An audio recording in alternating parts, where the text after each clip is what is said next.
এই খুতবা যে খুতবা দিয়েছেন সর্বশেষ খুতবার প্রতি দৃষ্টি নিক্ষেপ করলেন সাহাবায়ে কেরাম। নবী করিম সাল্লাল্লাহু আলাইহি ওয়াসাল্লাম বললেন, এরপরে খুতবা আল্লাহর প্রতি এবং নিজেদের প্রতি পরস্পর রহম দিন, সহানুভূতিশীল হন আল্লাহর প্রতি এবং নিজেদের প্রতি।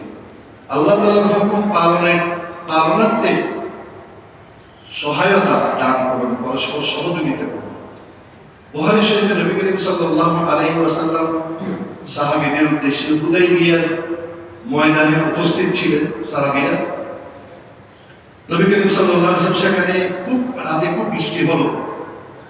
সকালবেলা তিনি সকলকে নিয়ে ফজরের নামাজ পড়লেন ওই হুদায়বিয়া নামক স্থান যেটা দেখছেন আপনারা। নামাজ শেষে তিনি সকলের উদ্দেশ্যে খুতবা প্রদান করলেন।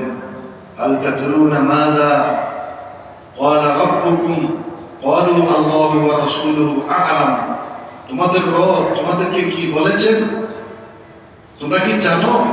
সাহাবারা বললেন, আল্লাহ এবং আল্লাহর রাসূল এই ব্যাপারে ভালো জানেন।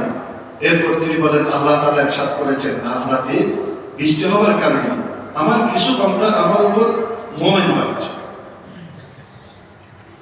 রাতে বৃষ্টি হওয়ার কারণে কিছু বান্দা আমার উপর মুমিন হয়েছে, আর বৃষ্টি হওয়ার কারণে কিছু বান্দা মুমিন হয়েছে, তারপরে কিছু কি হয়ে গেছে? কাফের হয়েছে। কিছু বান্দা আমার প্রতি কাফের এবং তারকার প্রতি মুমিন, আর কিছু মানুষ আমার প্রতি মুমিন, তারকার প্রতি কাফের।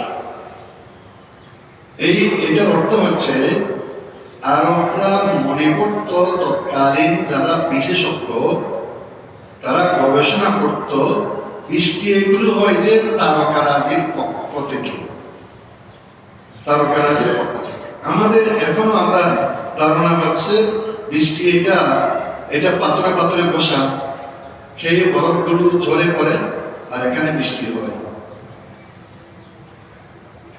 কিন্তু মানুষের ধারণা কি হতে হবে? মুমিনের ধারণা হতে হবে বৃষ্টি কার পক্ষ থেকে? আল্লাহর পক্ষ থেকে। বৃষ্টি এটা কার পক্ষ থেকে? যেভাবে হোক সেটা আল্লাহর পক্ষ থেকেই হয়েছে।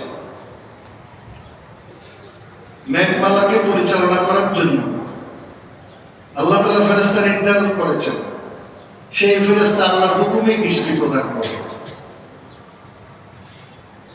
হযরত মিকাঈল আলাইহিস সালাম মেঘমালা পরিচালনা করেন, আর যেখানে বৃষ্টির প্রয়োজন হয়, আল্লাহর রহমতের বৃষ্টির প্রয়োজন হয়, সেখানে বৃষ্টি দেন।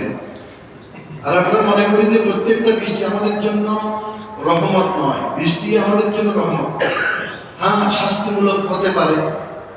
প্রবল বৃষ্টি হয়েছে, নূহ আলাইহিস সালামের জাতির উপরে শাস্তিমূলক বৃষ্টি হয়েছে, যে জাতি আল্লাহকে স্বীকার করছে, 40 দিন অনবরত বৃষ্টি হয়, এরকম হতে পারে। তবে এটাও আল্লাহর পক্ষ থেকে। এইভাবে তাহলে কিছু মুমিন হয়েছে তারকার প্রতি। সুতরাং যে বৃষ্টি কেবল আল্লাহর প্রতি দয়া অনুগ্রহ, আল্লাহর দয়া অনুগ্রহ হয়েছে, সে আমার প্রতি ঈমান এনেছে। আর তারকার শক্তির প্রতি কি রেখেছে? কাফের হয়েছে। আর যে তারকা শক্তির প্রতি বিশ্বাস রেখেছে, অক্ষান্তরে সে আমার প্রতি কি হয়েছে? কাফির হয়েছে। সে আমার প্রতি কুফরি করেছে। নবী সাল্লাল্লাহু আলাইহি ওয়াসাল্লাম এর প্রতি সকলের দৃষ্টি আকর্ষণ। নিয়ামত কেবল কার পক্ষ থেকে? আল্লাহর পক্ষ থেকে আসে, এই বিশ্বাস রাখুন। কে বললেন? মুহাম্মদ রাসূলুল্লাহ। কোরআনে বলা হয়েছে, মা বিকুম মিন নি'মাতিন ফামিনাল্লাহ। অর্থাৎ তোমাদের কাছে যে নিয়ামত আসে তা আল্লাহ তাআলার কাছ থেকেই আসে।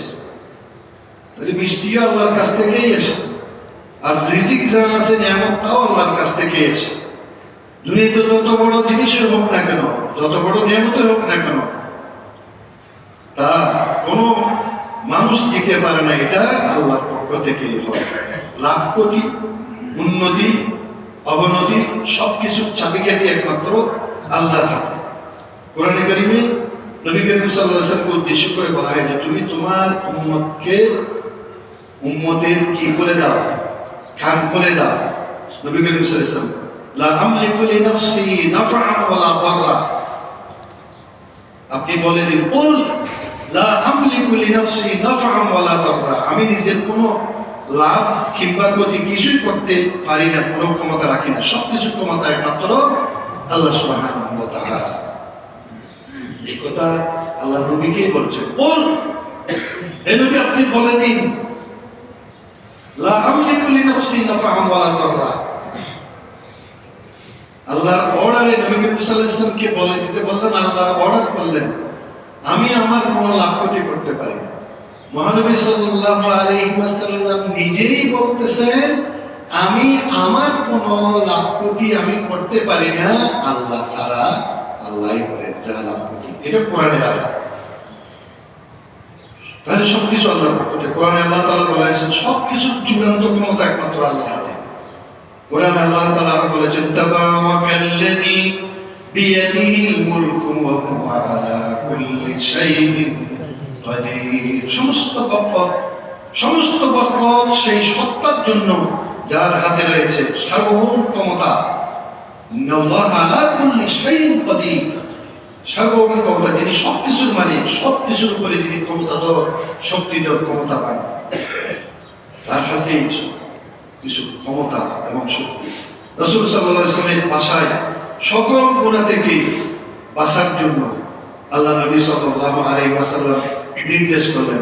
আর আল্লাহ নবী সাল্লাল্লাহু আলাইহি ওয়াসাল্লাম ঘোষণা করলেন যে সব গুনার শ্রেষ্ঠ গুনাহ হচ্ছে শিরক।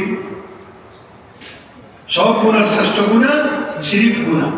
তিনি নবী করিম সাল্লাল্লাহু আলাইহি ওয়াসাল্লাম বিদায় হজের ভাষণের এই প্রাক্কালে অবশ্যই নামাজিরা হচ্ছেন আল্লাহর ওলি।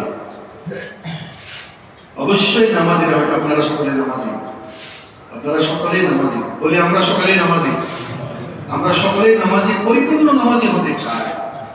আল্লাহ আমাদেরকে নামাজি হিসেবে কবুল করুন। সবাই বলুন আমিন। আল্লাহ নবী নিজের জবান দিয়ে বলছেন, ইন্না আউলিয়া আল্লাহিল মুসাল্লুন। আউলিয়া আল্লাহিল মুসাল্লুন, আল্লাহ অবশ্যই নামাজিরা হচ্ছেন আল্লাহর ওলি।